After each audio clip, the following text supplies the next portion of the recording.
All right, good morning, council and staff. I note that we have our deputation online already, and so therefore would like to adjourn the formal commencement of the meeting to allow us to receive our representatives from Not-for-Profit House.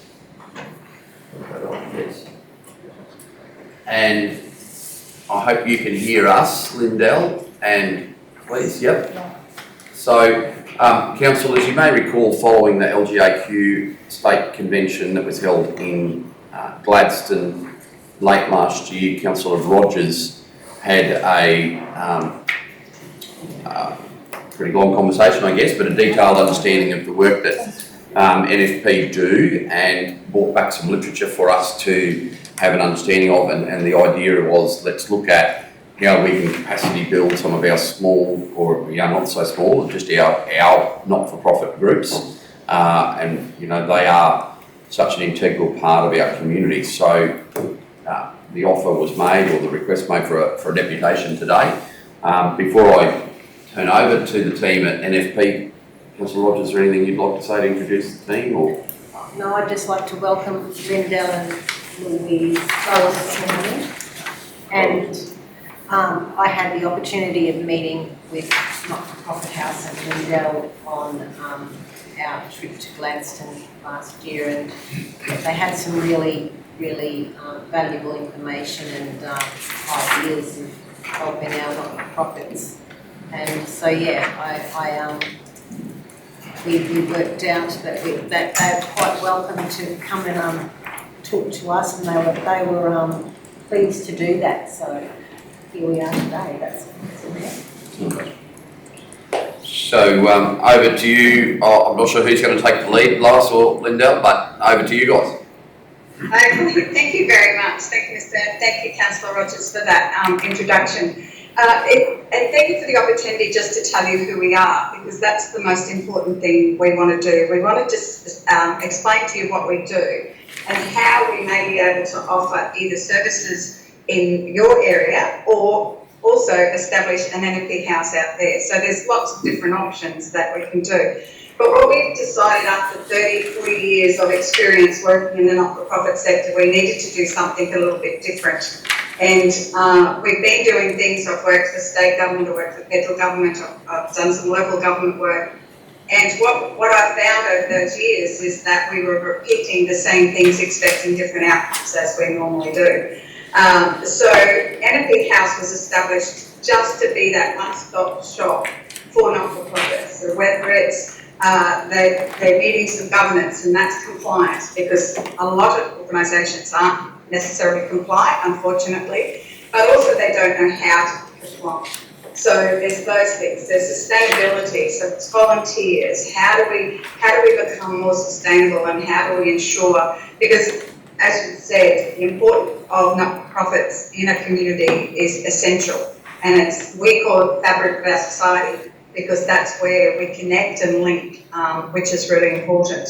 So the sustainability of all of these organisations is really critical, and also the growth, because once they stop growing, then, and that's okay if once they stop growing, they sort of get in some ruts and don't know how to move forward. So what we've done at NFP House is set up a one-stop shop where we can sort of be, we call ourselves a phone a friend to any not-for-profit organisation. It is difficult to get funding, and we are funded through a myriad of opportunities, through grants and things like that, or through commercial opportunities we do as well for some industries and things like that. So what we've done is developed a standard for not-for-profits, and standards for not-for-profits is non-existent. So the standards that Fair Trading might have, and they're not a regulatory body, but they have guidelines. But the standards are sort of not there. So when you say to not-for-profits, lift the bar, let's advance, let's go. They go, well, what do we do? How do we do it? So what we've developed is a set of standards that we're working with Standards Australia to have perhaps adopted, but we could get that proof there. But I'll let Lois continue to tell you about the standards. Hello, good morning everybody. Thank you so much for having us. So what we've done is incredibly exciting because it's really doing things differently to address the challenges in the sector. So the main challenge is that for not-for-profits to be sustainable and to grow, they need to be operating at almost like a business standard. And we've got the reality of the situation, which is where they're struggling. They're struggling with volunteers, struggling to secure funding. They're struggling to operate like that because we tend to primarily work with volunteer-based not-for-profits, although what we do is applicable to all. And so you've got the reality and where they need to be, and then we're in the middle ground. We're the handholders. We're the ones that have the acumen, but are also extremely open and friendly and passionate. So it makes it a really enjoyable experience for the not-for-profits to come to us. We spend 2 hours with them. We do basically an audit in that time, but through conversation, through them showing us their documentation, it is evidence-based, but the medium in which we do it is so engaging that we say that it's like an injection of steroids. Like we focus on their strengths while still giving them an improvement plan of where they need to improve. But it's really positive, and it's containing for them because they leave with an improvement plan. Well, they don't leave on the day. We take a couple of weeks to review the evidence and to get it to them. But it's super containing because they know they just need to follow this step-by-step process. We didn't send you an example of an individual report card that they get, but we can do that. It varies though, because what we do is we individualize, we look at them and their readiness and their strengths and their challenges, and some of them might only get 5 things on their improvement plan to focus on because that's their level of readiness, but others want stretch goals, so we give them 20, 25 items to work through. And then even better than that is we then help them complete those tasks with our this amazing approach that we call task-based volunteering. So one of the best solutions to addressing the volunteer crisis is to make volunteering a one-off task, bite-sized pieces. So it's no longer daunting, it's no longer got to be a multi-year precedent commitment. So in the assessment, we work out what they need to focus on, and then we break that down into tasks. And we've got a volunteer portal on our website where we help them list those tasks on the portal.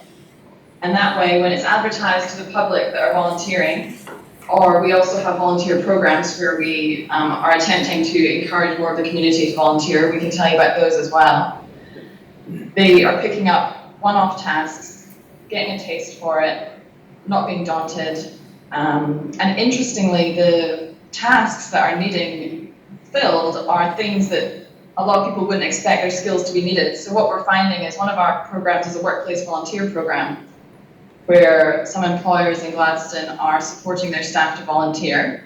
Some mainly out of work time, and they're just paying us to be a matchmaking service to make people that are not volunteering, encourage them to volunteer by holding their hand again, being that middleman. And so the workplace volunteer program, we're saying to work sites, not-for-profits need help with policy development. And then there's people like white-collar workers not even thinking that would be something that's useful when that is so needed. Like a risk management plan, a marketing plan, a facility plan, a maintenance plan. Like it's a lot of the governance documentation that they need that help with establishing a baseline that's needed. And people are flattered that, I can help with that. They haven't even thought of that. So that's part of what we do as well. I don't know if that's enough for now for me, Lyndall. You're muted.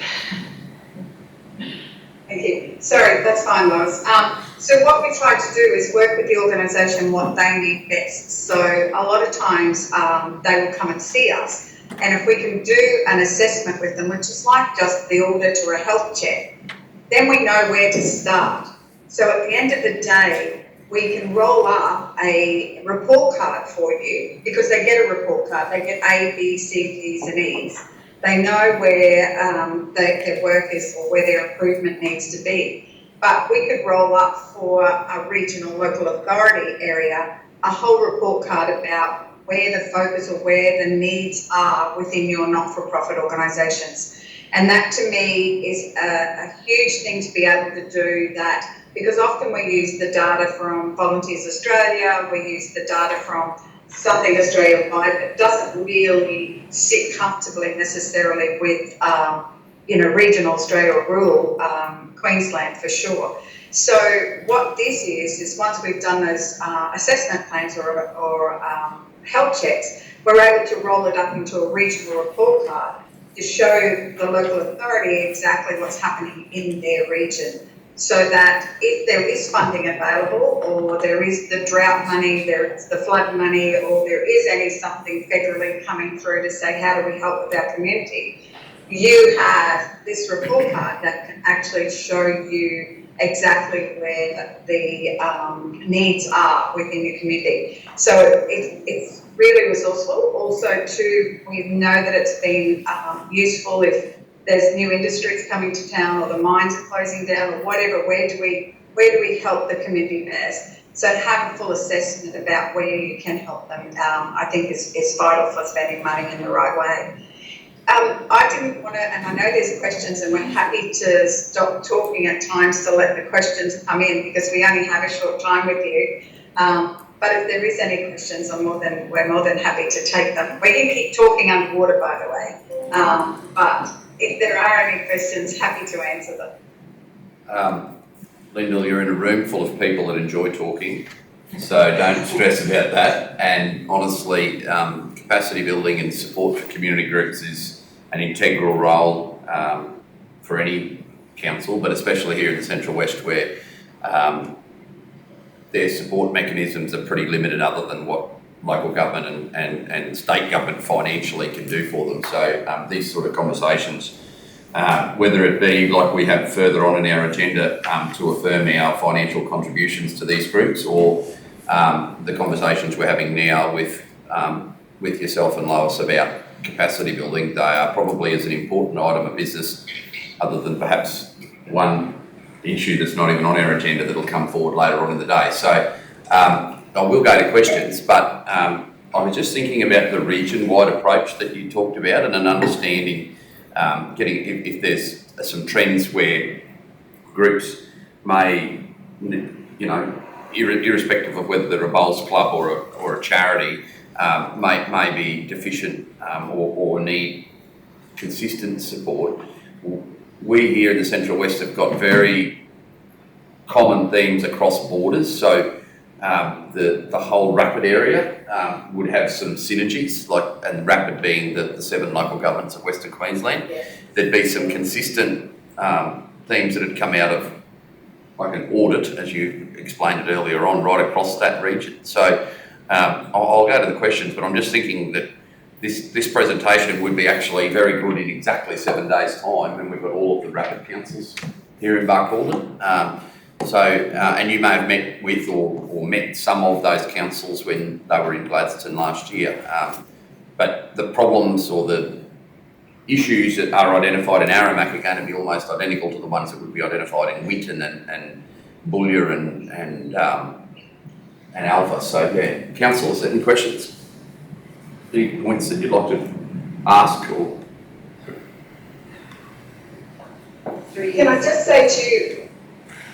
Oh, sorry, Lyndall, through you, Mr. Mayor. I was just going to ask, for a little bit more information about the portal actually for getting volunteers to help with in tasks that are probably out of the range of the normal volunteers, because I remember you talking about people who need, an accountant or an audit done on something, and it doesn't even have to be a local volunteer. You go through that portal. You can get someone from anywhere in Australia, or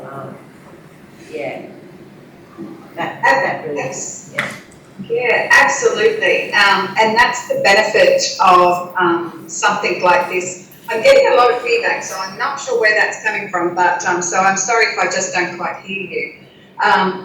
But we definitely, that's right, Councillor Rogers, that you can get the opportunities to get volunteers and attract them. Look, there are people sitting out in industries, professional people, that don't know how to, and they want to. A lot of people now, we've been off to working with Volunteer Australia and been to their conferences, things, and we find that people want to volunteer, but not in the traditional ways of volunteering. They want to volunteer for social injustice or social justice areas. And some of those areas are things like, how do we help the guys out west? How are we supportive of that? But there's no way they know how to link. But we can link them, especially when bringing their skill set into using something. It's amazing the response that we've had when we go off to an organisation, and what we do is we go in and have a chat to them, and they also get excited. So the next time they're ringing up to tell us what they've done, because they're so happy with what they've done and proud of the chats. You know, so if they've had a volunteer, guess what? We had somebody in, they helped us do this, we understand our facility needs now, we can articulate it better, we can explain it better in an application, and they're so excited. So it just shows that this bit of support at this professional level really, really motivates them and really sets a direction for them. So we can do that with portals and things like that, yes. So we can bring people in to say, look, out west in some of these areas, they would love, and now that, of course, Teams or Zoom or whatever you want is so readily available and more popular now, people can do it from anywhere. They can engage with organisations from anywhere. And as long as they know that there's somebody on the other end that, one, cares, and two, has got some skill sets that would be very useful to us, that motivates them themselves in that. So, as well as being very useful skill that they can bring to the table. Can I just add a little bit more as well about the portal, because it is something that we've invested in to make sure that it's like a unique offering, like there's nothing else like it, because of the algorithm that we put into the matching behind it.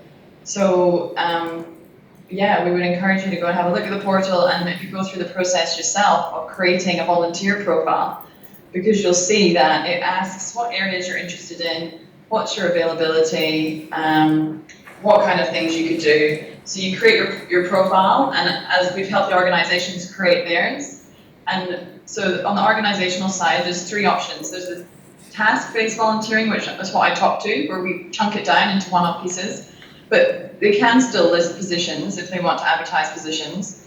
There's skill-based volunteering, where we're focusing on the skills that people have, like their professional skills, or it can be people just want to help in a manual way to go and clean up something or feed the homeless. And then there's corporate volunteering as well, so it has the capacity for a workplace to get, they often want to get a group of employees together to 10 of them go and do something. So there's all these options for how the organisation can list what they need. And so the magic is in the middle piece and the algorithm. So you as a volunteer will only be shown things which are of interest to you. So you don't have to scroll through pages of stuff and analyse it and work out if it fits. It's just made that really personalised as well, so that it's, again, enabling volunteering, because if people have an idea to try it, then they're not put off by an arduous process. They get something that's relevant to them individually. Could be a good tool for, in a lot of our communities, people have been volunteering for decades, but we also have a lot of people who, like government employees, for example, that come in on 2-year teaching contracts or nursing contracts, and they may be a little bit unsure about exactly how, well, this allows them, without having to necessarily even go out of the comfort of their own quarters, to reach out and see what options there are for them to get involved, either with their professional skills or just simply, as you say, them go and help clean up somewhere. So I see that as something that would be very beneficial for people who are new to a community. Yeah, we're at a point where 1.7, according to Volunteers Australia, 1.6 or 1.7 volunteers have fallen away from volunteering since COVID.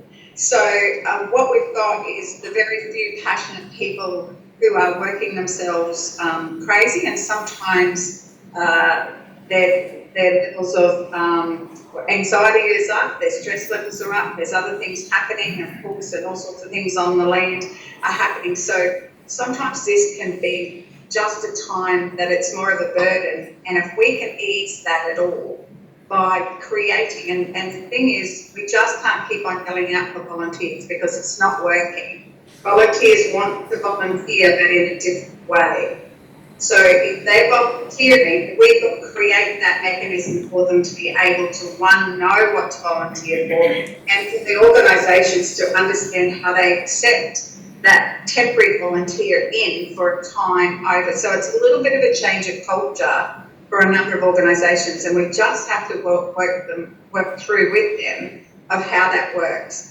But it is working, and it is very, very beneficial that we're engaging people who would not normally volunteer or be engaged.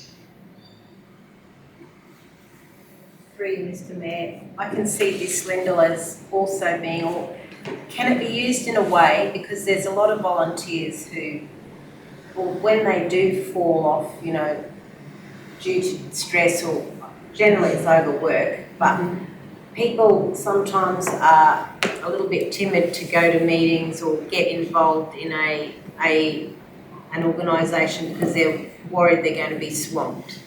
But in this way, they could look at the portal, like I'm seeing it as they can see what in their local area, where there's opportunities to volunteer in, like maybe 3 or 4 different clubs, but one club needs someone for a day on Saturday, and they can just go there and volunteer without actually being a member of that club. Is that, yeah. I think you're on mute again, Lyndall.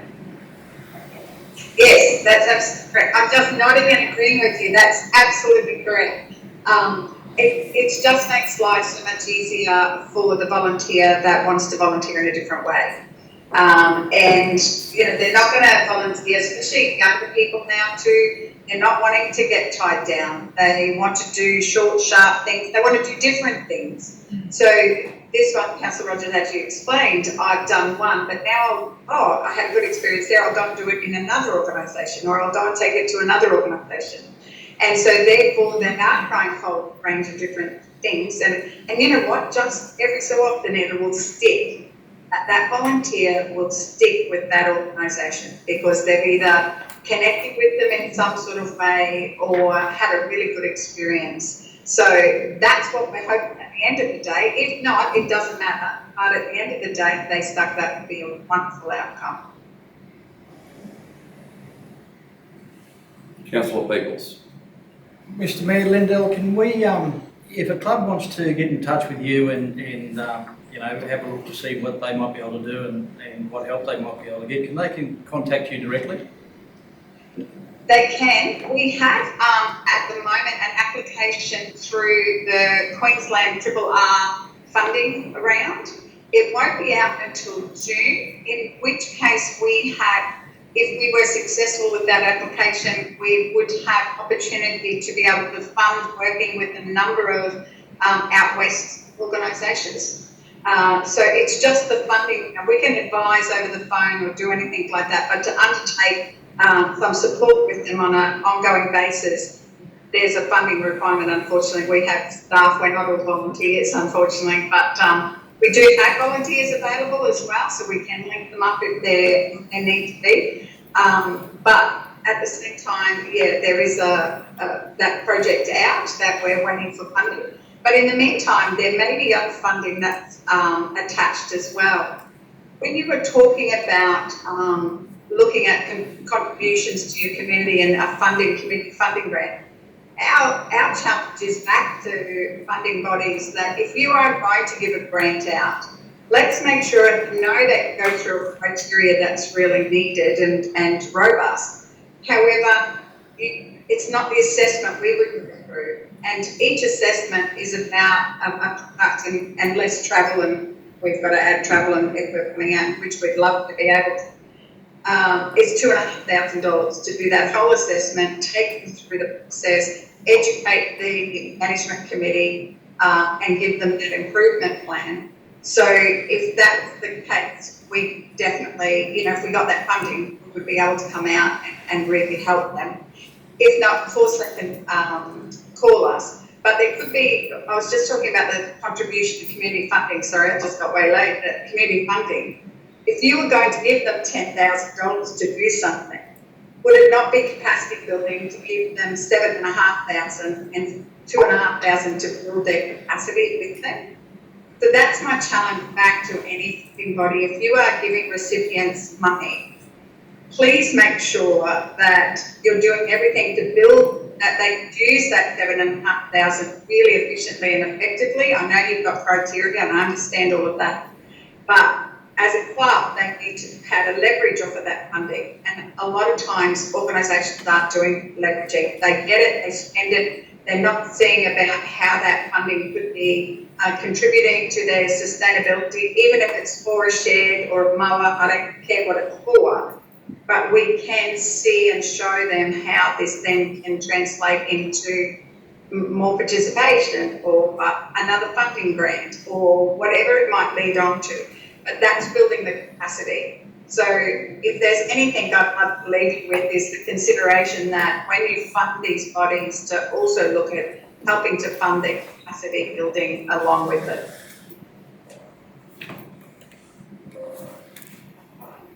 Councillor Gleeson or any questions, comments?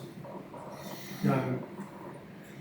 Thank you, Mr. Mayor. No, it's very interesting. I'm interested in it. Councillor Plum. The only comment I've got to make is, yes, it sounds great, is that a lot of our clubs, a lot of the members have got burnout. So, and I think we've got to start from that area first and get them happy.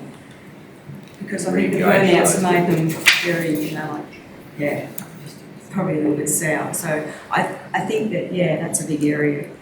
Because the same people are sitting at the top trying to keep these motivated, trying to keep them going, and I think that area is a big area. And I feel, burnout often comes from overwhelm, because they feel like they've got loads on their plate. So that's where our improvement plan is prioritised. So that's what I was saying, is really containing for them, and it actually helps bring some calm and some clarity, because they've got a fresh set of eyes to come and to help them work through what they need to work through, and to then help them complete some of those tasks if they want help with them as well. That's right. Through you, Mr. Mayor, I was just having a look at your portal. So organisations can register for that and utilise that, or volunteers can do that sort of from any time without actually having the audit function or the check done. Absolutely.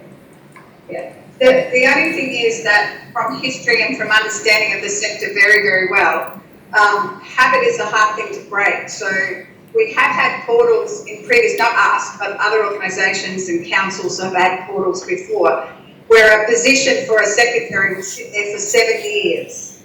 We cannot afford to have that. This has got to be alive, it's got to be up to date, it's got to be there. Positions do not necessarily, it will be a rare moment, and I'm happy to celebrate, and anybody tells me I'm wrong, I'm happy to celebrate. They do get somebody filling a position through a cold calling exercise, and that's what this is. However, when we help them to break their tasks down, then they truly can understand better and have a more of a chance of attracting a volunteer, rather than going, oh yes, we need a canteen convener, which is lovely and they most likely do. However, is there something else we can get done where somebody that belongs to the club can be the canteen convener, but somebody else can do other work that's been overlooked or not done or overwhelmed, or an volunteer is overwhelmed by doing it. So there's a whole range of those variables that come into it, and I think it's horses for courses. It's what that organisation needs now to help them, and I agree with you totally that people are exhausted. They're uncertain after COVID. They feel anxious. To me, there's not a week go by that we're not dealing with organisations that have got rifts within them, that aren't happy, that sort of thing. So we found we're not a counselling service. We just go through process and we look at constitutions and get them to go back to the principles of running that constitution, which usually brings, as Lois said, that nice clarity piece to them and saying, oh, okay, yeah, that's what we've got to do. That's just what we've got to do. So we've also built in parts to the assessment process of what happens when your organisation can't meet and you might be in a drought area or you aren't getting participation in your particular activity or event. We've also developing in that assessment piece a plan B. You know, if you have to go, how can you still be compliant and not stressful when your organisation isn't running in the times where you're under extreme pressure? So we're building in that for our communities out west as well, so that it can help them. Thank you.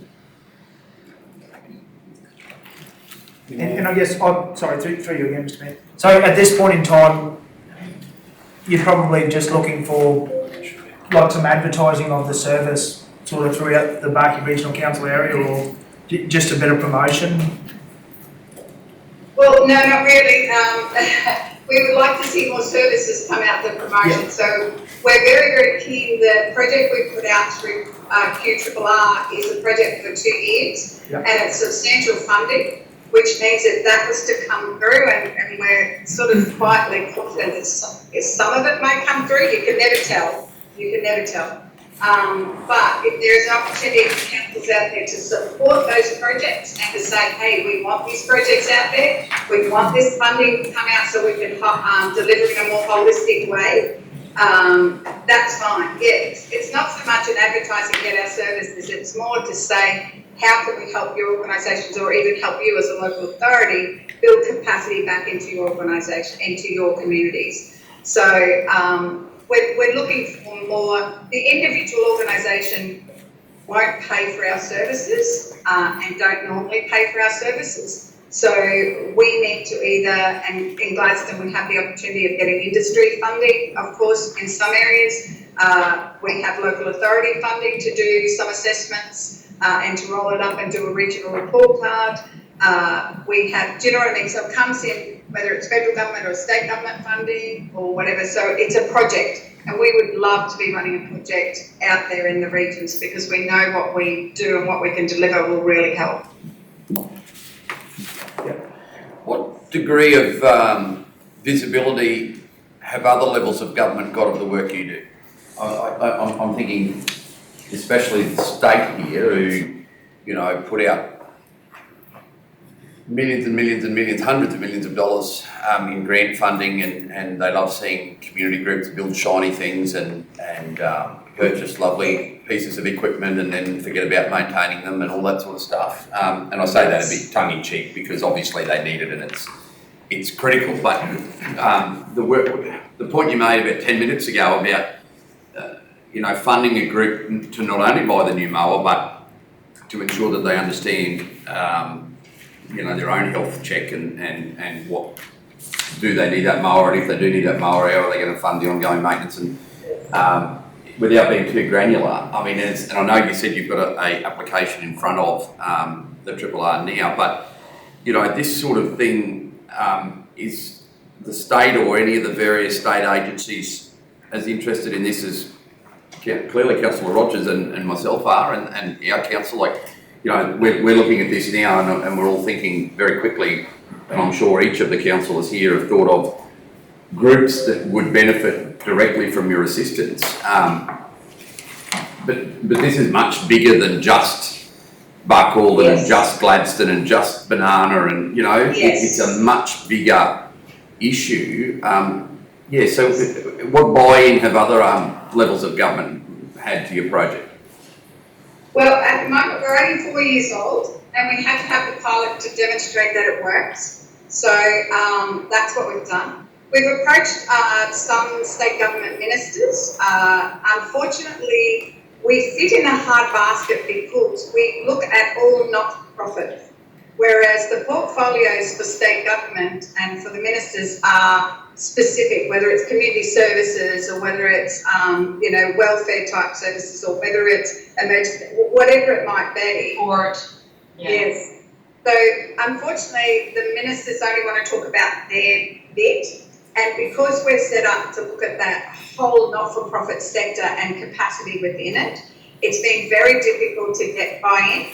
At this stage, we have been still trying to demonstrate and set this up as a pilot to show and demonstrate that this worked, and by funding it. And you're right, we know that Gladstone, and I can give you an example of this, that Gladstone has had, over the last decade, approximately $400 million invested in community investment. $400 million. And yet when we did the report card about the capacity of the organisations, it was wanting.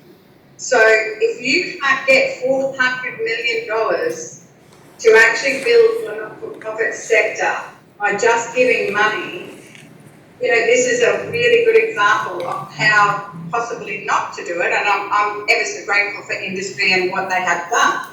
However, the contributions haven't been strategic, they haven't been focused, and they haven't been about building capacity. And this is what we need to turn that around and do it. So your question is a beautiful question. What are we doing? We're doing things like this now, having this deputation, because we believe that we're not going to sit and wait for government to come and, we're desperate, we'd love funding, but we want to come out to where you need it, and we want to find those projects, working with you in collaboration to say, how do we find those projects, how do we find funding for those projects, and how do we get them out here? Out west, we have a not-for-profit house sitting there, all of the shire, all of the local authorities combined. It would be amazing.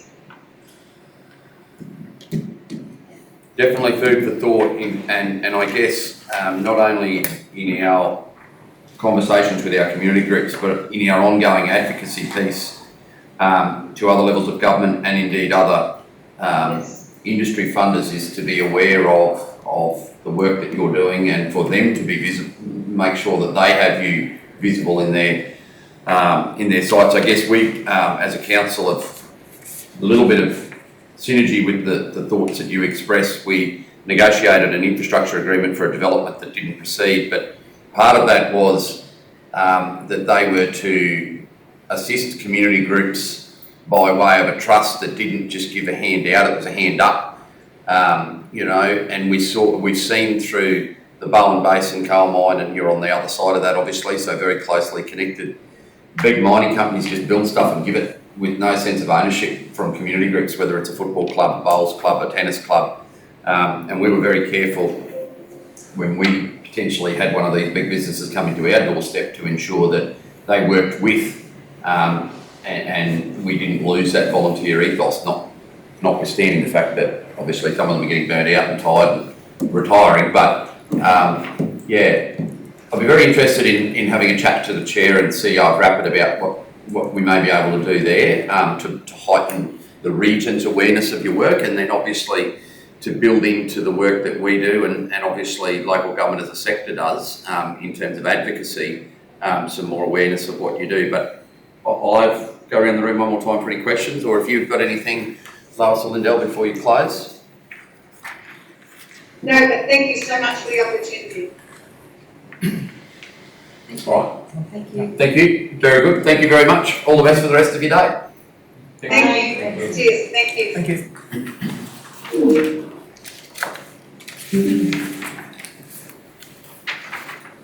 Possibilities are endless when you look at that. All right. We will please stand for prayer. Almighty God, we acknowledge that we have a responsibility to look after your creation, especially this region we call Barcaldine Regional Council. We are conscious that our decisions are going to affect deeply the people we have come here to serve. Assist us to exercise respect for councillors, staff, and for the people of our region. Help us in this meeting to act wisely, justly, and intelligently in all our deliberations. Thank you, Lord, for the privilege of both leading and serving, and assist us to do these well. Amen. Amen. Councillors, we'll pause for a moment's silence to observe the passing of the late Darryl Dern, Park Walden. Are there any other condolence motions? Okay, thank you.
Thank you.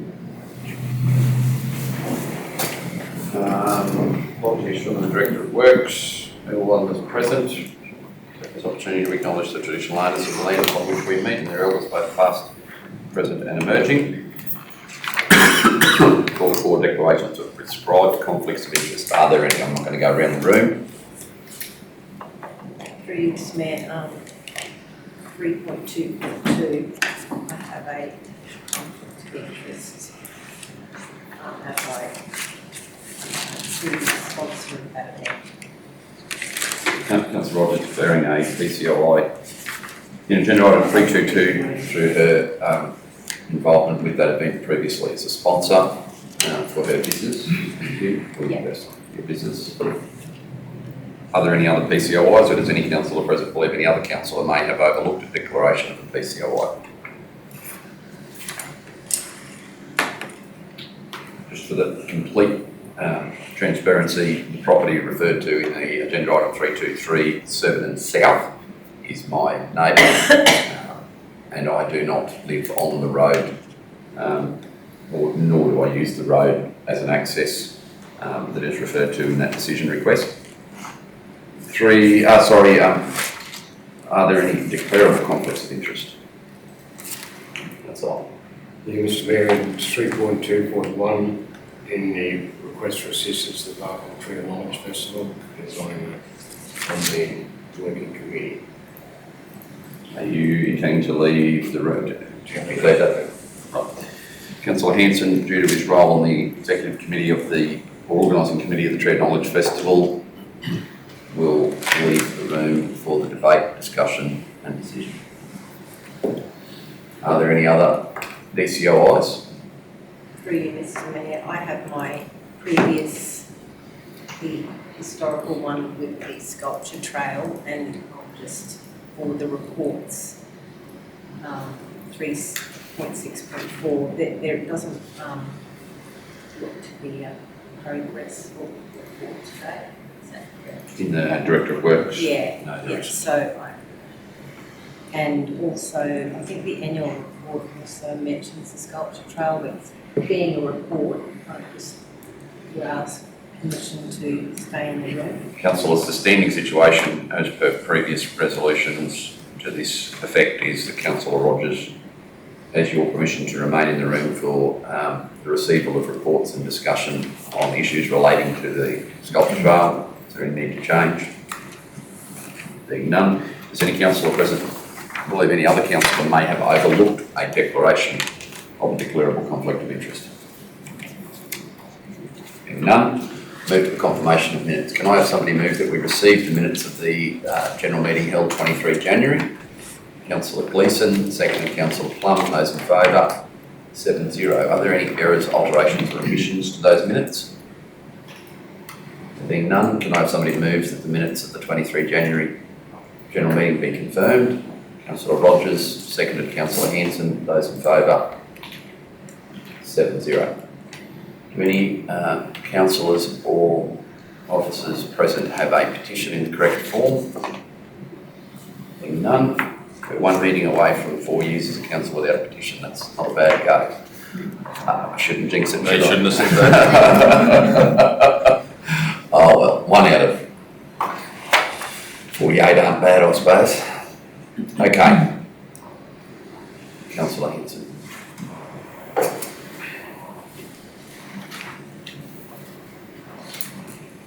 I did head one off at the pass, if you remember. I met the petitioner at the top of the stairs, told him that we dealt with his letter in the 2 hours it took him to get the signatures that morning. All right. Jenny, this is your report. Would you like to speak to this, or is it you take your report as read? I'll take the report as read. The only thing I probably didn't put in there is at the end of the festival, if it is approved, that we ask them for a report as to how the money was, the 20,000 cash is allocated. Questions, please. Through you, Mr Mayor, that was going to be my comment and question. It's what we budgeted. So just as long as we can get some feedback on where the money's gone and maybe even just something back from the organisers or the committee on the pros and cons of the weekend and what went well and what maybe needs some more work, whether it's from us or the community groups. Any other questions? Through you, Mrs Mayor, just because we did ask for a report after the last one, but I can't recall that we received that. That's from Sorry, Mr Mayor, I don't believe there was. I haven't seen anything official that came back from them.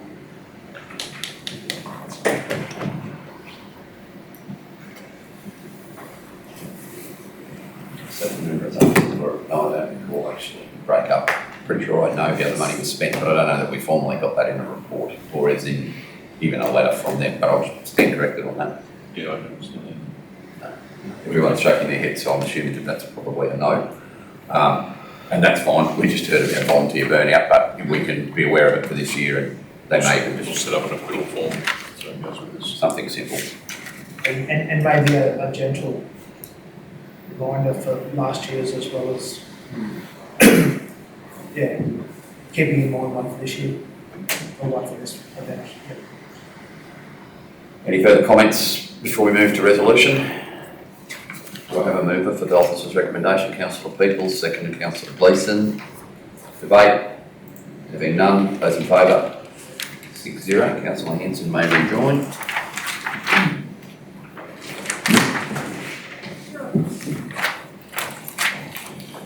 Councillor Rogers, you may leave.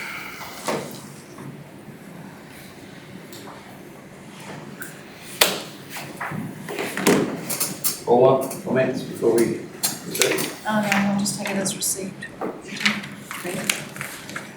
Council, questions? I will move. Do I have a seconder? Councillor Plum, debate. Those in favour? Carried 6-0. Councillor Rogers may be joined.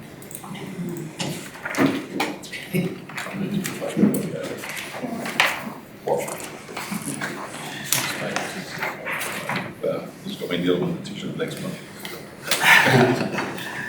Okay. These things are normally, can be a little bit complicated sometimes, but the work the surveyor has done here in Brazil, providing that map, I think is absolutely first class in terms of telling a story. But I obviously can open, just for the purposes, in case you haven't seen it up close, if you only look at your agenda online, the actual Wendouree Road, as in the physical road surface as it is currently, is located at it's that thin yellow line that's on the southern boundary of Surbiton South. So it's on the bottom of, it's not where the orange line is. There is no road there. It's typical of a road off alignment. There's literally thousands of kilometres of these all around Australia. So when you are in the process of freeholding, the department don't like lines, they don't like split survey lines. This here puts the boundary, and we had to create a stock route. It puts it in a common location. this has my full support. I brought it to you because there's the technical closure of that segment of road that really needs council's approval. Otherwise, the CEO would have signed off on this last week. Is there any questions? So effectively, with no need to build a new road, there's little to no cost to council. Biggest cost we'll have is the morning tea, the cost of our morning tea after this. This will be entirely the proponent's cost, as it has been to date. They've provided all of this, they've undertaken the survey work, the creation of the new plan, and the department obviously seals that on the granting of freehold title. But plus the reason bring before council is I don't have intimate knowledge of the area, so council does. And council's consent and gives me the direction to go and say, okay. Remember we did one of these a couple of years ago for Lambton Meadows as well. They had a road, I think Lambton was cut into 3 pieces by an unused road, and we closed the unused road in that case and transferred the stock route to the Martin's Road. Sorry, council, please. Mr Mayor, you explained a while ago, but just once again, on our section here, the orange road closure, that's a surveyed road, 100 years ago, or whatever it was, they've just surveyed a track through there, and the council in their wisdom many years ago, gone down and run along the stock route, run along the boundary. Well, there is no stock route, so that green stock route is going to be the creation of a wider stock route, because you have to have access through there. I can tell you why. My great-grandfather built a netting fence where that road network is, and that was the first exclusion fence built in Western Queensland. Yeah. And so when they surveyed the road to follow the fence line, which is pretty crooked. Like he didn't get his sextant out too often to check how straight his fence was, did he? But the reality is that the actual road has always been on that hard basalt country where it's located along the Burdle boundary. And that was actually, it was an alternative route for the Aramac to Clomont coach mail run. Yeah. When it was too wet for them to go across the black soil past the Surbiton and South Hill, they went on that basalt. It was very hard on the horses' feet. Anyway, history lesson to one side. I've run it through the agenda and now I'm holding you up. Do I have a mover? Councillor Plum, seconded Councillor Gleeson. Those in favour? 7-0. Carried. Financial performance report. Can I have somebody please move that we receive the report? Councillor Rogers, second. Councillor Pickles. Those in favour? 7-0. Carried. Dean. Thanks, Mr. Mayor. I'll take the report as read, but I will run through and just talk about a couple of the dot points that we've got listed in the report for the benefit and provide a bit more detail on a few things if there's any questions. If we have a look at the year-to-date revenue, before that, overall we're sitting in a pretty good position as we conclude the month of January in books. So if we look at our rates, they'll be issued just after the just after the election, I think is the date that we've got, so middle of March, and the fees and charges are performing quite well as well. So recoverable works, we have identified some funds, particularly in our RMPC program, that are outstanding for claims, so they're currently being processed and will be ticked off shortly to bring the funds up to scratch there. We're quite under compared to what we've spent in that space, so that's sort of why there is quite a variance. We should actually be in front of budget considering the work that we've done in the RMPC space once those funds are all claimed. The grants and subsidies is running as it is, mainly due to the flood damage works. We do have a fair bit of work happening in that space now, so that'll start to come together again, and also the federal assistance grant, which we expect in June later this year. If we flick over to the expenditure, we know that materials and services is running under budget, but that is largely due to the flood damage works. If we take that out of context, we are probably running slightly over budget in material and services overall, if you take the flood damage out of the calculation. But I believe that is tracking nothing to be too concerned about at this point in time.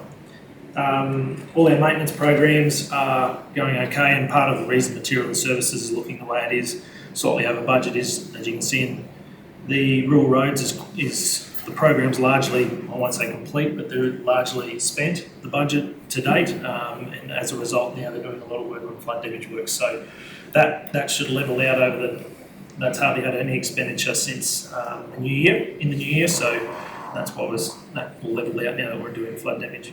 Plant just slightly over budget there, but that is on track as well.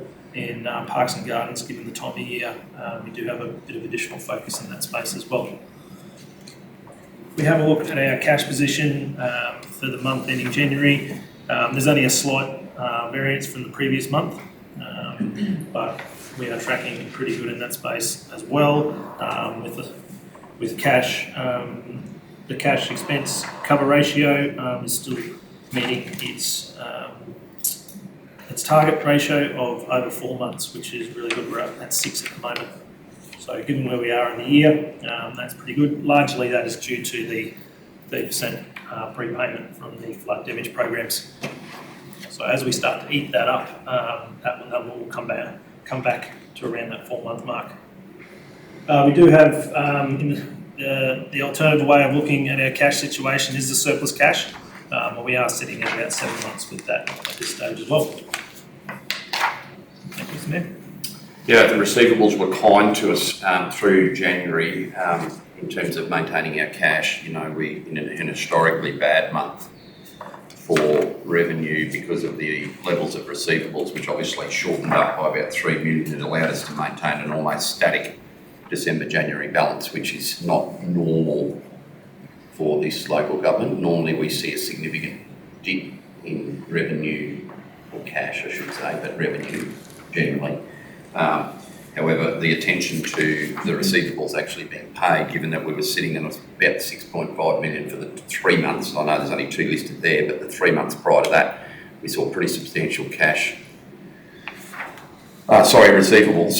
So well done to officers for getting that money through the door, because otherwise we would have been looking at most likely somewhere around 25, 26 million, which given the interest we're earning at about 600,000 year to date, it's quite important that we maintain as much cash as possible. When we go to rural roads, there is absolutely no way in my mind that I can see us maintaining budget or under budget if we are to maintain any level of service on our rural roads. Substantial parts of our network have just been smashed.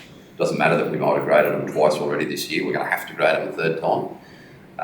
And I know that some of those roads that we have got scheduled for flood damage, however, they're not in scheduled works yet, and it would be impossible for all of the Ford flood damage packages to be completed by the 30th of June, given the line of works that we've got. Is it possible for perhaps the March meeting, the senior work supervisors to identify what level of funding they may require to undertake at a minimum the maintenance that's required to render roads safe for the remainder of the year, so that the incoming council's got clear transparency of how much that budget's going to go over. Whether we amend the budget or not is immaterial to me. I mean, I think it's important, but the more important thing is being very clear and transparent about what money they're going to need to find. I would suggest if we're at 1.8 now, we're going to probably blow that by at least $250,000, if not more. Now, that's a guess, but it comes with 8 years of having seen rural road maintenance happen or not happen. And with that, I know there's no Director of Works report today, but if we could, for the final meeting, or even out of session, receive the schedule for those roads to be graded, because we're through the Christmas shutdown period well and truly, to the point that we need to know when we're going to see graders on roads. I think I was advised yesterday Salton Creek's finally seeing a grader. But there's roads that have been absolutely destroyed in a non-flood damage claimable event. We need to spend some serious money on some of them just to make them safe. Yeah, Agree. Questions? Totally agree. Councillor Rogers, got any questions? Councillor Plum? Councillor Arthur. Abstain. Councillor Henry. Councillor Close. No, Mr Mayor, I just agree with what you're saying. Because, if, for instance, the Stardowns Road was only graded very, very recently, and the very first thing that happened was 12 decks of cattle were caught along there in Morgan and towed and just wrecked the road. And that road is only just a road. Yeah, I mean, it's, it is a problem, when you keep getting rain, like we have since the start of November, sporadically right throughout the council area. You can't expect that our road's going to have graders follow every shower of rain or every cattle truck in or out of a place, but we do know that obviously there's going to be some work required, and it may be by contractors, it may be by us. Either way, I think it'd be just a good idea just to be eyes wide open. I mean, we are already at the end of February, so there are only 4 months left in the financial year. There is serious limitations. Like I may even be overs in saying 250,000 over budget, because that's still another almost 400,000 to spend. And given there is flood damage, that's a lot of money. But I just think as the new council hits the floor, to know that's a key pain point for council, to know what that rural road will be, what that final figure will be. I think would be important for what it's estimated to be, given that they already know what they're probably planning to do, notwithstanding more rain. And the more it rains, the less work we're going to do, ironically. So the more it might help us stay in the budget. Mr Mayor, can I just say that, are any of the staff running these roads? Because some of these roads out here have got terrible washouts on and they need to be signed. We need to, and I've just heard from the community in the last week that there are pretty bad washouts on some of the roads. That director's been given about and raised, was myself and Craig's department. No more questions on finance? Can I have somebody please move that we receive the Community Care Services Report, agenda item 332. Councillor Arthur, seconded Councillor Peoples. Those in favour? 7-0. Dan? Thanks, Mr Mayor. I'll run through a couple of things in this report that are of particular note. We're currently going through, I think, the second of 3 NDIS audits at the moment. I believe with the first one there was a couple of improvement outcomes that have been recommended, but there was nothing alarming at all. So we're actually in really good space with the NDIS. So we're in the second part of that audit at the moment, but it's progressing very well at the moment. CHSP, we're also having a fairly deep dive into that with the development of a business plan at the moment. The numbers from a finance perspective, and while they are looking good, we do think there's some maybe reporting that we need to do to improve to tell the story of what we're doing from an operational perspective. So we're working through that currently, and the business plan is going to be a key part in helping develop that improvement plan going forward to make sure we're recovering all the costs that we should be in that space. With the home care packages, we're currently sitting at a small loss at the moment, but there is some claims to be made there which should bring that back up to be cost recovery. And our Home Assist Secure, we have had some small number increases there, but it looks like that is under the program budget at this stage as well. So. Questions? Through you, Mr Mayor, I know in part of the narrative there it says about programs being reviewed by officers due to disparity between expenditure and revenue, and those programs have been notorious for being up or down anywhere between 300% and 400%. Is it worth in the future having, even if it's a mid-year proper review the budget, like we're starting to do a little bit better with our normal budgets, just so that like those known knowns we can adjust just so that those percentages don't look so bad, because sometimes we report based on something from 3, 6, 9, 12 months ago and we know it's changed for whatever reasons or whatever, and just a bit of exception reporting or something. I mean, part of the whole business review planning and the BCP stuff. Is we're already a couple of weeks into that now. Yeah, right. Pulling it apart, looking at reporting, and part of the presentation later on today, I'll be talking about this particularly. The whole business planning side of it. The audit was a different one where it talks about compliance with different standards and we're obviously benchmarked against a lot higher standard where it looks at nursing homes and the whole lot. So the fact that we have got a reasonable audit out of that with a few minor non-conformance things shows our staff are moving in the right direction. Further comments?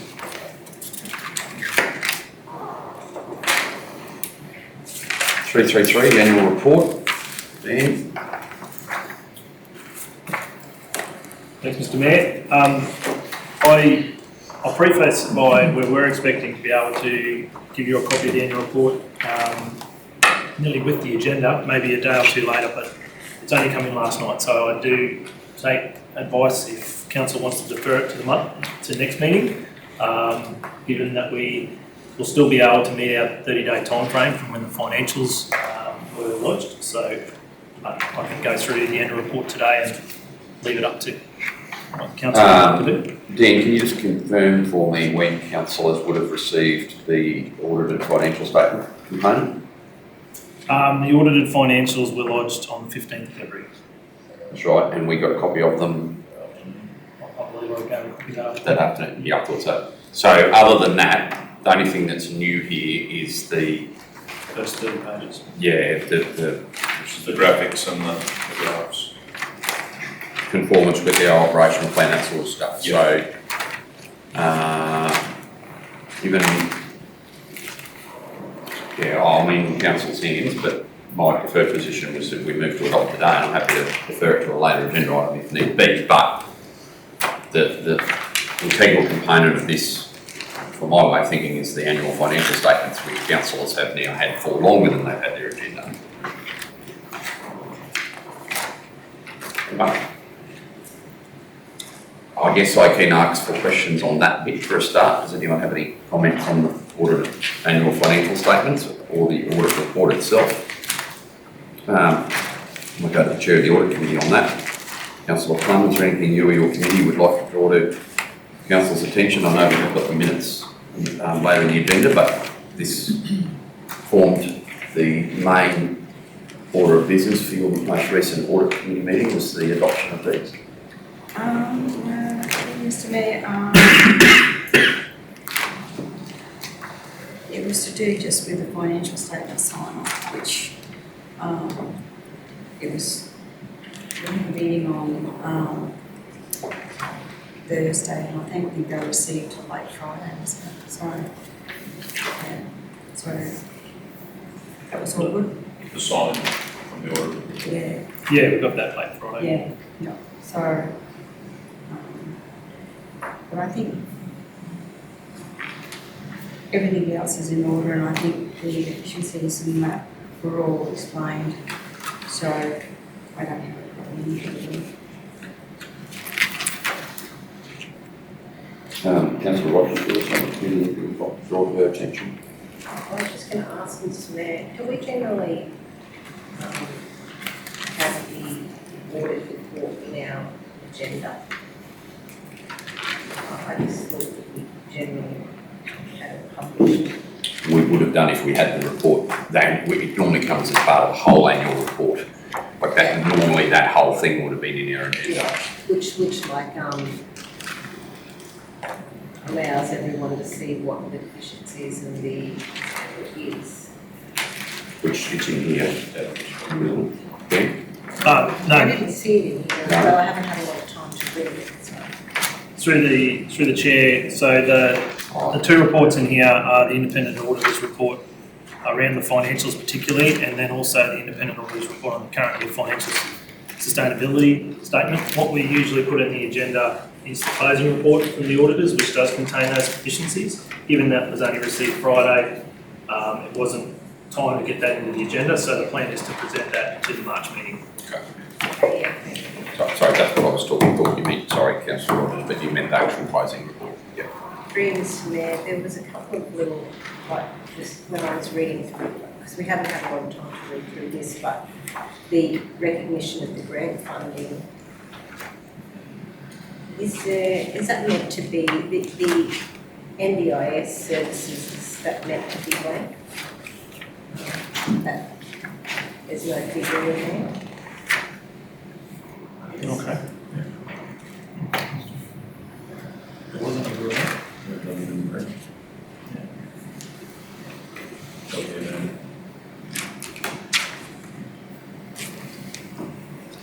Also, there's just a couple of figures in the community organisation funding that I was just going to explanation of, are these the cash amounts that were given out? Cash and in kind. Yeah, so because I know that I wasn't in the, so I've got conflict of interest with, say, Ballanini Rodeo. I thought that it was 1,500 that year and 7,400 year on and I was just querying whether that was cash and in kind or it was cash. I don't have the specific breakup, councillor, but I believe I did check that it is related to the two events for the year. So the August, because it's in August, I believe the grant only went through like in July 22 for the August 22 event, but it was done prior to the end of 30 June, the donation and funding for the August 23 event. So they effectively got two grants in 1 year from our perspective. So it might be, two separate events. yeah, could be the 5 plus, no. There was, Yeah. I think there was 1,500 for the first event, and I think it was like, was it $4 grand Was cash. it $4 grand the second time? And in kind. And then the second kind as well. And the other one that was the Barcall Water Sports Association assistance with annual insurance of $4,000. As far as I know, that was $1,000 in our motion. I thought that, but has that actually, have they received, because I thought they didn't have insurance, so at this point. So I'm wondering why there's $4,000 that's there. We don't correct that out of the Okay, I'll have to check, come back to you on that. There's no decision to look into those facts. Would that have come from a resolution, that table? Would that have a table would have been compiled?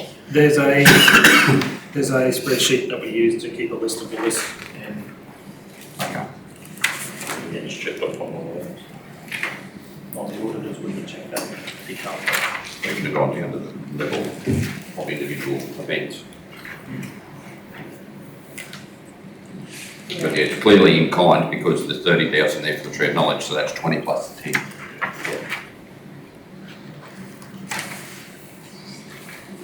Where that is probably a part of the annual report that all our organisations would read. It would be of interest to them, so if it's you know, if it's correct, that's good, but if it's incorrect, well, of course.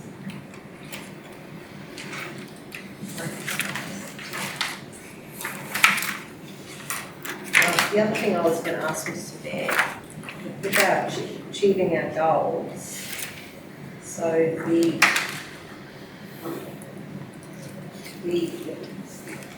completed and then in progress and not proceeding, so you've just got them all listed, the things that are completed. Just for example, the first one, community, there's one tick on the first one, but I'm assuming that they go down to that line and then In progress is in below that. progress and then, yeah. Not so proceeding is below that. Yeah. So that's like a chart. But Yeah. they're all ticked. That's right. And the next ones are all in progress.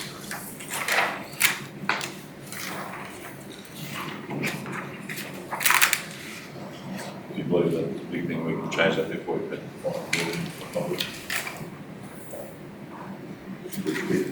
That's it. Oh, no, I think that's pretty clear.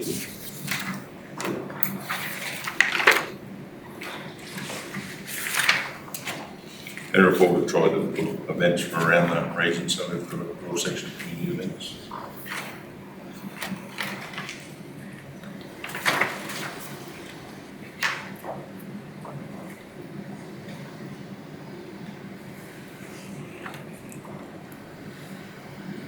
Okay. We might just hold on that while we check a couple of those figures, and we'll come back to that one later in the meeting. Any more questions? The NDIS grant figure and the alcohol and water sports. Those that are not insured, so we'll put in. Or in kind for what? Was there an event they held? Previous year was Was it, sorry, through you, Mr. Chair, through the Chair, wasn't there some sort of insurance support for one of the events as opposed to the actual association? Our event. Yeah. But was that, Sure. I had an idea of this the year before, but Well, it would be now. The year before is this year. yeah. And that figure does ring a bell. Sorry. This is 22, 20. That figure does ring a bell now that you Because said I'm that. sure it came back for the next event and it was higher and, We knocked back this year's event, Yeah. but we approved the year before. yeah. Then did we do that through the Water Sports They're the Association? ones that applied for the funding on behalf of Because this year it was for the Mackay Water, like it's their association, not Yeah, and there was local other, association. because it was, don't quote me, it was close to double and there was more involved in it about being an extra personnel and, the safety paramedics on the water. yeah, something to that Right, effect. so that figure may be actually correct. Might not be what we think it's for, but it might actually be Not the actual, the community There's a green. separate policy through yeah, Water sports to event cover more so that than the whole association. Jenny, you're thinking not. Through Mr Mayor, with what's written there, purpose assistance and annual insurance, that was the amount that I put a report up to council for. And if this is done off the spreadsheet that Dan is talking about, that is what that is. So we'd have to look back, because the one for the Mackay boats, I'm just trying to recall, we knocked that one back, but that was in this financial year. Yeah. But I don't know what support we gave them in the financial year before, because that was run by the club out of Mackay. The facility hire was one number, I have to, recollection on the insurance I'm not on. All right, we'll have a look at that over the morning, Keith, it'll take long. Any further questions on the annual report? 334, can I have somebody please move the audit committee minutes be received? Councillor Plum, seconded. Councillor Hanson, those in favour? 7-0. Dan, and the chair, any comments? Through the Chair, I will touch on a few things from the audit committee. So it was a special meeting purely for the basis of reviewing financial statements and the auditor's report, closing auditor's report. So there was from the financials perspective, we did have a healthy operational surplus of about $2.5 million or 5.66%, so well and truly achieving that financial sustainability measure. The net financial liabilities ratio is at minus 34.7%, which is well under the 60% target. That one allows us basically just showing that we can meet our total liabilities with our current liabilities, which is we're in a really good space there if we needed to borrow in the future. Just with the year and the way that our capital funding does work, expenditure does work, we didn't quite achieve the 90% goal for our capital expenditure asset sustainability ratio. So we're at 79.25%. If we look at all those from an auditor's perspective, look at it as an average over 5 years. And at the moment, we're currently sitting as a higher risk council still, which is where we've been for a number of years. Mainly reason that is because our average operating deficit over the last 5 years is more than 10%. It's currently at minus 10.4%, so it's just under that, or outside that key metric they use. We're on track at this stage to be certainly moving out of that higher risk category from a financial sustainability perspective at the end of this year with this audit. So that's a really positive move forward for us as an organisation, I think. And that's as much because we are going to drop off a almost 30%, That's correct. as well as probably once again deliver a surplus, but we're going to drop out of that 5-year rolling average, a really bad result. So we need only a moderate result to ensure that we improve by that metric. Yes, that's correct. Obviously, we want to be achieving the goals year on year, but overall, if we look at an average, we are in a pretty good space. I guess I can support that. When you look at the graph, you've come from a pretty ordinary start. The last couple of years, you're outside of it. As the mayor says, when you drop off that fifth year, in the fourth year, you're actually projecting really well. So, part of the reason why the audit took so long was because our staff have been very diligent going through systems, programs, and you changed the process where we identified some gaps and closed the gaps. And the auditors, by us being diligent, the auditors got on board and enjoyed that with us. They did some more checks and balances, which otherwise took time. From the auditors, the external auditors report, they did talk about a few deficiencies. We have had, they did note though, we have improved in a number of areas. So they had some real concerns from some of the carry forward items around our property, plant and equipment. But they recognise that we have made some large steps forward in that space over the last 12 months, or 22-23 financial year, and even looking at some of the processes that we've started to do this year as part of that, which is really good. The negative, I suppose, if there's a negative aspect of it that did, I suppose, see some delays that pushed us right to the brink of our February 15 revised deadline, was around our grant funding for the flood damage packages of 2019 and 2020. So some of our recording of costs and also the capture of some of the imagery evidence wasn't as good as it should have been, and we actually had anticipated when we did the initial adjustments for our contract assets and liabilities that we're going to receive some money from QRA out of that. Subsequent time, they've now been resolved, and we've actually, in some cases, we've actually ended up paying some money back. So that is, saw a number of processes certainly from the officers' side and working with our the project managers to make sure that we've got that right so that we don't miss those going forward, to make sure that the 2023 event is not going to see a repeat. And I suppose evidence of that process is a good one at this stage was our 23 Emergent Works event, which was a $2.3 million event for us, and it was only about $8,000 not approved in that claim. So that process seems to be working quite well. And that's taken the work of our project managers, but also our finance team and the senior works supervisors as well, all coming together to make sure we get that process right.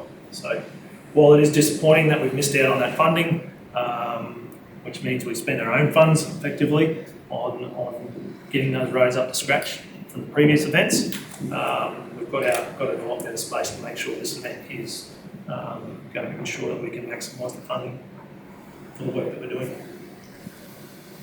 Through you, Mr. Mayor, when we say some monies we had to pay back, do you have a ballpark figure? Was it 10,000, 100,000, $1 million? I think it was 144,000 was the net payback. Yeah. But the cost of that was we were expecting a little bit more to come in, so that disparity is actually higher. The challenges with data capture, evidence-based. Yeah. It was substantially higher initially. That was the impact for the year. Overall, the program was about 1.6 million. So that's across about 3 years. Council might remember a few months back where we said our staff spent weeks trying to reconcile timesheets and the history of it, because we're talking about, because our system's a bit old, we had boxes and boxes with the timesheets and accounts we had to go through. So the system's hopefully will improve from there with the new ERP and new recording and new capture data. Yeah, so that's what I mean. It was a big negative in the whole scheme of things, and it did see us having to do some adjustments to the financial statements, even in the day leading up to the audit committee meeting last Tuesday. But It's ironic, like, if the audit hadn't been delayed for other reasons, those misstatements wouldn't have appeared in these statements, they would have appeared in the next one. But because the audit had been delayed and we were then, council wasn't aware of this, as in hadn't needed to repay in the last financial year, that's actually coming now. But because it affected assets and liabilities from the 22-23 financial year, the auditors ruled that it was relevant to the audit and therefore the financial statements, and therefore it was included. If we hadn't been able to proceed with the audit and the presentation of financial statements as per our original audit plan, that wouldn't have appeared. So it's ironic, delayed in the end, delayed it another month from being adopted, but from a transparency and disclosure point of view, I'm actually quite happy with that delay, because it means that I'll use their word, the misstatement was actually included in the right audit, in the audit that was applicable to the year, where it actually occurred, even if it wasn't picked up until the QRA audit was undertaken post the financial year. So we're a victim of circumstance and timing, but in a way, it was a good to close it out. It closed it out and has resolved the issue. We put a line underneath it, a double black line underneath it in good time. It's probably flagged with the gaps are and checks and balances too, so tighten that up with different checklists now. May have mentioned misstatements, so it is referred to as a misstatement because that basically, once we submit the first version of the financial statements for audit, any changes after that are considered a misstatement. Even though if they exceed the materiality threshold, which is, they still list them in there, because they then net that up to see whether it is. So there's two parts to that. There's the corrected misstatements and then there's the uncorrected misstatements. So the uncorrected misstatements is where they do a calculation for materiality. But even though we didn't have the data when we submitted the information, when we submitted the financial statements last year, that come in December, January, that was finalised. And so we had to make that adjustment in the statements, which is why it's been referred to as a corrected misstatement. But we didn't have the information when we presented the statements in the first place. Just the way it's categorised.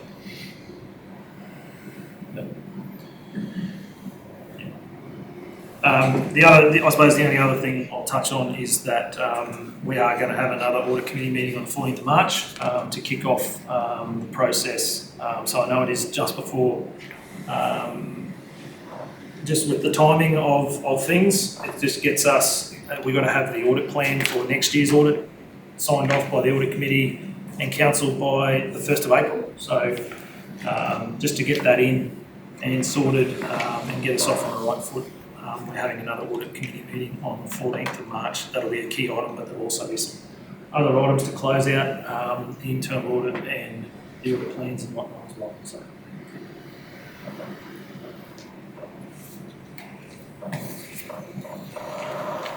any questions, councillors?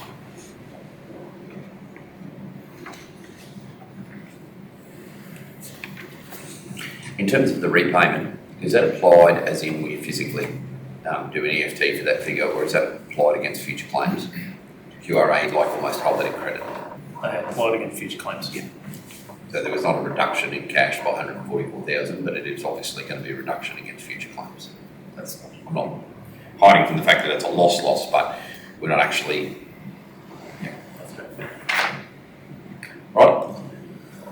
Councillor Salar. Yes. One small question. When the increase in fees are like 25,000, so what is the ordering bill? Because of the delay in the audit, which we've somewhat contributed to by instead of it being the 31st of October, they've there is some delays in that space. Also with the length of time, they've done some additional checks and balances from their end. And yeah, as a result, the bill has increased. I believe they've indicated, the auditors have indicated they are taking a bit of a hit too in this, so they haven't passed the entirety of it on, but yeah, it is an increase to the overall audit fee. That's what it was. Yes, This oh, will sorry, still be coming, isn't it? the R2R, is the rates and recoveries in that, the LRCIP is not, so. Yeah, it's disappointing that that's happened and that we don't really have a lot of say in that fee. In the negotiation of the fee in the first place for the external auditor at all. It's all sort of delivered by the QAO, so. So approximately, what is the fee? It Did goes increase from, to 25? Would have gone from about 68, I reckon. okay, it's gone from, it was 95 to 120,000. Sorry, thank you. Yeah. Very long time since I've been on the audit committee, but it was $68,000 last time I was on the audit committee. God, how things rise. First year. CPI, I reckon it was that in my last year as chair of the audit committee actually, so it's risen by a third. It's significantly cost of delivering a good audit. Please, everything else hasn't risen by as much as auditors cost us. Anyway, yes. Sorry, no, you're right.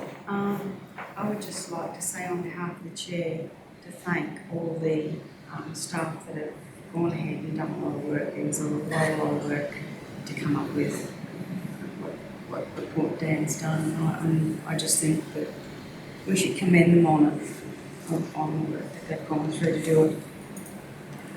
Thank you, Councillor, and I note the independent member of the audit committee, Greg Evans, also congratulated the council on the work undertaken as part of the audit and completed in that process. So yeah, these things are never changing. The focus is always slightly different each year, and you've got to rectify deficiencies as well as ensure that others don't appear. So yeah. I'll pass that on to the team. Thank you. I understand that, but I think it's very easy to underestimate how much work the finance team has done while we've got business as usual trying to deal with this. And the change we've had the last couple of years, all the systems and processes they're putting in place, the checks and balances, really sets us up well for next audit and going forward. I back up what you're saying, they've done a great job. Sometimes something like this is a little wake-up call. Make sure you get everything in place, and all the things in place at times. Unfortunately, they're coming at cost. UERP will help. All right, after morning tea, we will return to the annual report once we can verify those two figures, and then we will deal with a decision regarding the rec park weed situation. The sort of mirror minute following meetings that were held after the agenda closed last week. Meeting adjourned.